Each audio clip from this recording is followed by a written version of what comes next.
What's up, nerds? AP has published an article diving into the treatment of Russian prisoners of war in Ukrainian internment camps. I think this is a very interesting article, and it gives us a lot of insight into something that we really have not gotten a lot of insight in since the war began.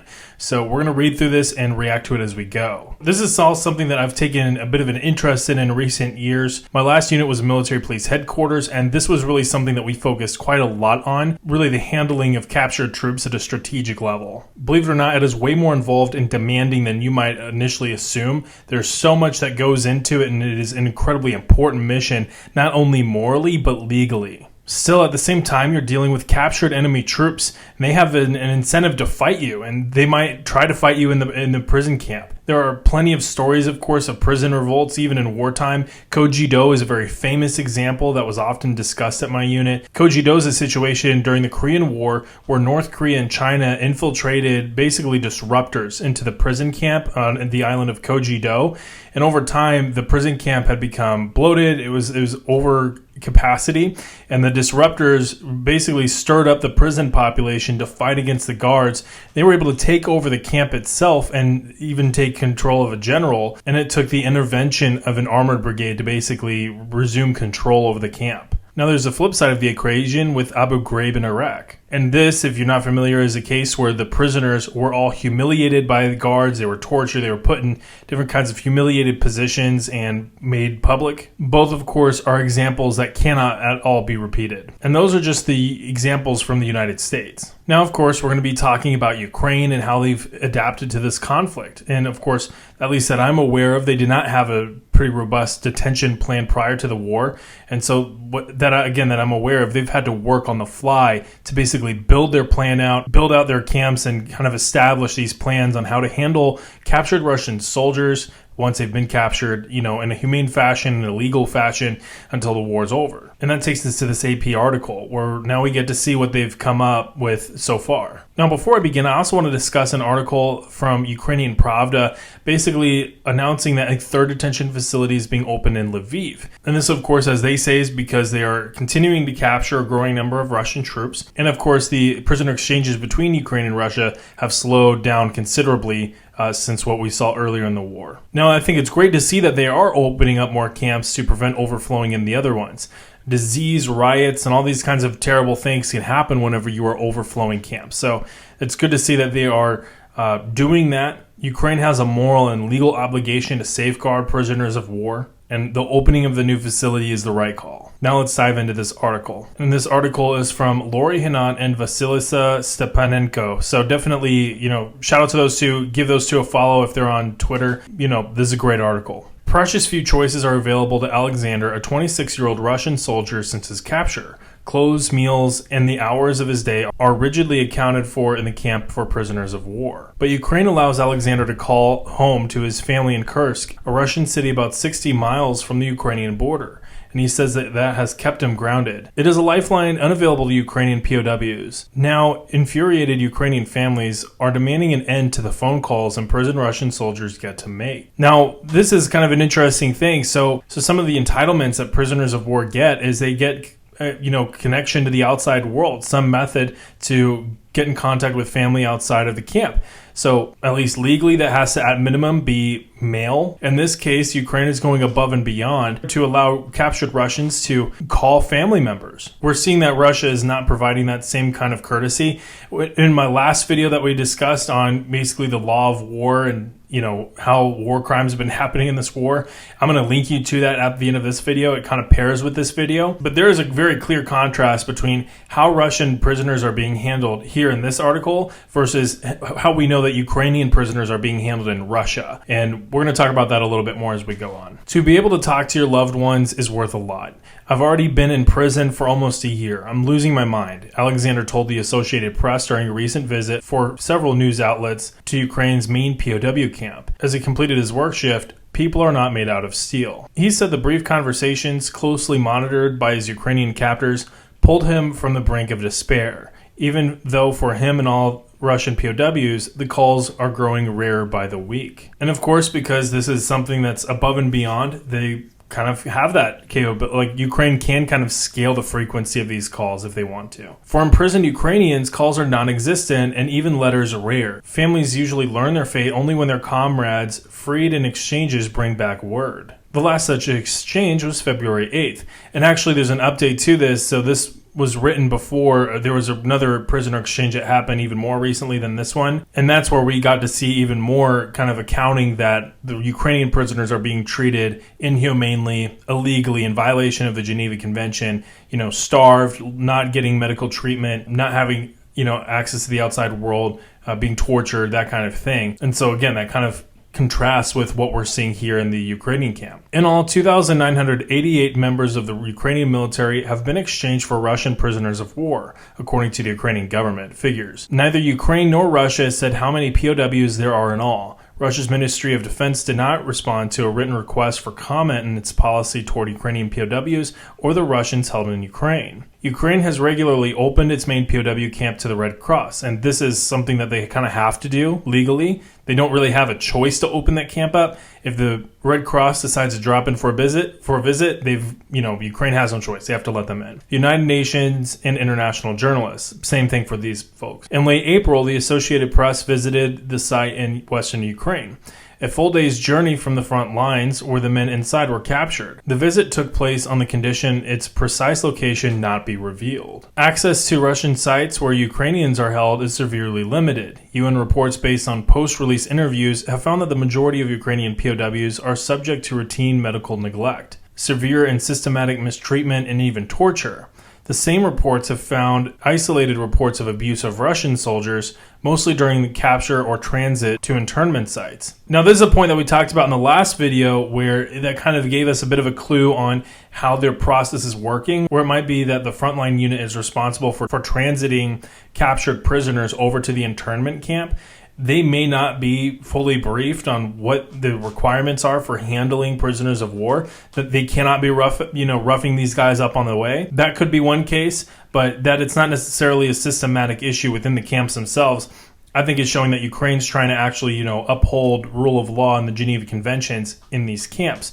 We're not seeing that systemically in the Russian camps. In fact, what we're seeing systemically in their camps is, the torture, withholding of medical care, starvation, all that kind of stuff. In fact, the very fact that the Red Cross and the UN aren't allowed, regularly to drop in on these camps in Russia kind of shows that kind of systemic disregard for international law. AP did not see any other internment sites. AP could not verify treatment of prisoners generally or treatment at the main site outside its 5-hour visit. A few Russian POWs talked eagerly and at length with AP journalists, though most refused to speak at all. Guards stayed far from journalists during interviews. Prisoners gave only the first names. Over 3 weeks, families of Ukrainian POWs gathered more than 25,000 signatures for a petition to stop Russian POWs' calls home and sent it to the government, which quickly rejected the demands in late April. The families, who say their plan is being ignored in favor of keeping Russian prisoners comfortable, are appealing. Their movement is gaining momentum beyond POWs' immediate families, with protests growing by the week. Under the Geneva Conventions, POW privileges include regular communications home in the form of letters and cards at least twice monthly. Ukraine has gone beyond that by allowing for the 15-minute calls since the start of the war in hopes Russia would reciprocate. Again, that kind of goes back to what I said. In rejecting the family's petition, the government cited the convention, but also said the calls can only help protect captive Ukrainians. The conversations, a government statement said, show Russian soldiers there is nothing to fear by surrendering. Quote, this will help to increase the numbers of prisoners of war, which will make it possible to release more defenders of Ukraine who are captured in the aggressor state, this statement said. Now, this is kind of an interesting idea that, if you treat the prisoners of war really well, then that'll incentivize more surrenders on the other side. There's another part of it, an intelligence gathering piece, that these calls being monitored back home could collect intelligence not only on the psyche of the prison population, which you got to monitor, and kind of how they're feeling. If they're feeling like largely depressed or agitated, if they're content, these are important factors. They might reveal in a phone call information about their unit or about what was going on while they were still fighting. That might be, good to know and relevant later down the line. So there is a bit of an intelligence gathering aspect to these phone calls that serves a good purpose. Of course, there's the propaganda aspect. Look at how we're treating these prisoners. We're treating them better than the Russians are. We're going above and beyond the Geneva Conventions. That serves a purpose. And then, of course, there's a hope that Russia will reciprocate. Clearly, they have not been doing that, but that was at least a hope for a time. But they talk about, trying to incentivize more surrenders. This kind of goes in line with a program by Ukraine throughout this war called I Want to Live. And basically it's, dropping leaflets on Russian positions with a hotline where basically they call the hotline and then they negotiate their surrender. They, organize a meeting point where they will surrender themselves, their weapons, any equipment that they have. In exchange, they'll go to this, internment camp for the rest of the war. They'll be, here, they're going to be more safe than they are on the front line. That's something that they're trying to continue to incentivize, and that has seen a lot of success. Now, we've also seen a lot of, Russian soldiers committing suicide on the front line. Whether they receive whenever they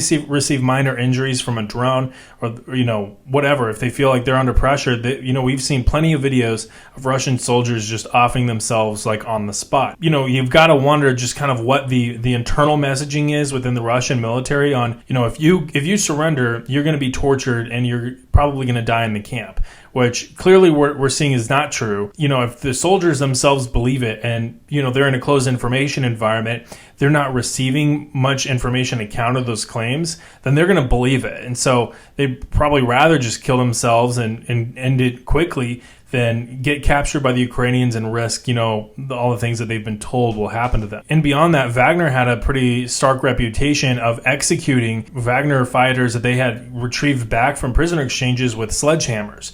So even if they, get captured and they survive, once they get back to Russia, there's a chance that, that stigma is going to follow them and that, they'll either be harassed or, killed even once they get back to Russia. So it's a little bit more complicated than just, okay, I want to live, I'm going to throw my hands up. There's a lot more going on in their brains. Alexander Vlasenko, a spokesman for the International Committee of the Red Cross in Ukraine, declined to comment on the disparity in access to phone calls for the POWs. The Red Cross organizes much of the communication, but Vlasenko said, unlike letters, phone calls are up to the goodwill of the parties. The family's anger and the petition rejection comes amid widespread reports of mistreatment of Ukrainians in Russian captivity. Again, and I understand the frustration amongst people kind of calling for these phone calls to be ended. If the statement from the Ukrainian government is that these phone calls are there in the hopes that Russia will reciprocate, and clearly they're not reciprocating at all. In fact, they're in gross violation of the Geneva Conventions.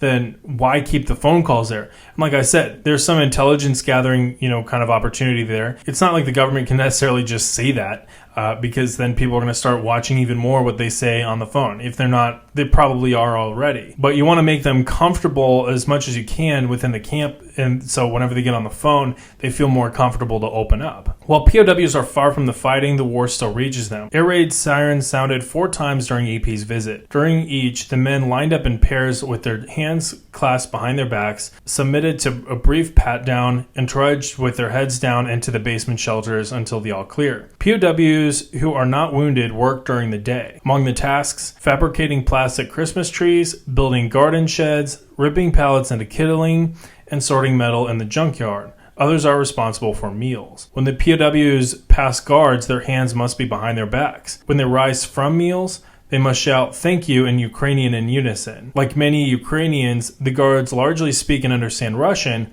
but the prisoners rarely speak or understand the language of their captors. That's kind of interesting because, again, the guards are able to collect more information on the prisoners than the prisoners can collect on the guards. If they don't understand what the guards are saying, that makes it easier for the guards to be able to kind of keep them contained, especially, if they're trying to prevent riots and stuff like that. Conversely, like the guards are able to collect more on the detainees, and kind of understand the conversations that they might be having in private through security cameras and stuff like that. The calls take place in a small upstairs room overlooking the church and treetops. On the desk is a monitor and small logbook for detainees to write their name, date of the call, location, and time elapsed. All the detainees who spoke to AP said they treasured the brief conversations, even knowing they were monitored. An injured POW who said he's been in the camp since January told AP about 2 phone calls, one to his wife with no answer, and the other to his adult daughter. He wouldn't give an opinion on whether it's fair for the Russians to have access to calls while the Ukrainians don't. Of course he can't, because it makes them look bad. We're feeling bad here, and they're feeling bad there. Only the leadership is winning in this situation, said the prisoner, whose name AP is withholding for his safety. We lose every time. We're pawns, pocket change. Everything they want to do, they do. I can't even have my own opinion. And as a human, you got to feel for them, because it's like, look, wherever you are, kind of on whatever side, the people that are fighting on the actual ground troops, like oftentimes in what we're seeing, especially with mobilization, they're getting the raw end of the bargain either way. Like, they don't want to be fighting there. It doesn't matter what side.